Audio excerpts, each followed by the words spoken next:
আগামী জাতীয় সংসদ নির্বাচন রমজানের আগেই অনুষ্ঠিত হবে, এমন ঘোষণা দিয়েছেন নির্বাচন কমিশনের সিনিয়র সচিব আখতার আহমেদ।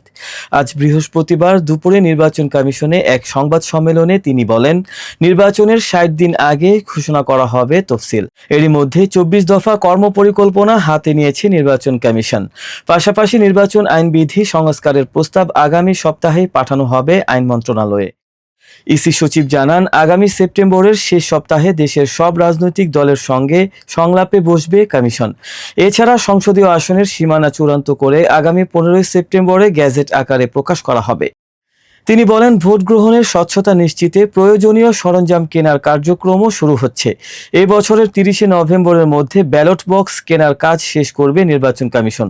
তবে আইন শৃঙ্খলা বাহিনী মোতায়েন সংক্রান্ত সিদ্ধান্ত নেওয়া হবে ভোটের ২ সপ্তাহ আগে। প্রবাসী ভোটারদের জন্য এবার থাকবে সুখবর। ইসি সচিব আখতার আহমেদ জানিয়েছেন, দেশের বাইরে অবস্থানরত প্রবাসীরা প্রথমবারের মতো জাতীয় সংসদ নির্বাচনে ভোট দেওয়ার সুযোগ পাবেন। এছাড়া নতুন রাজনৈতিক দলের নিবন্ধন প্রক্রিয়াও শুরু হয়েছে। আগামী ১৪ সেপ্টেম্বর প্রাথমিক নিবন্ধন এবং ৩০ সেপ্টেম্বর চূড়ান্ত প্রজ্ঞাপন প্রকাশ করবে নির্বাচন কমিশন।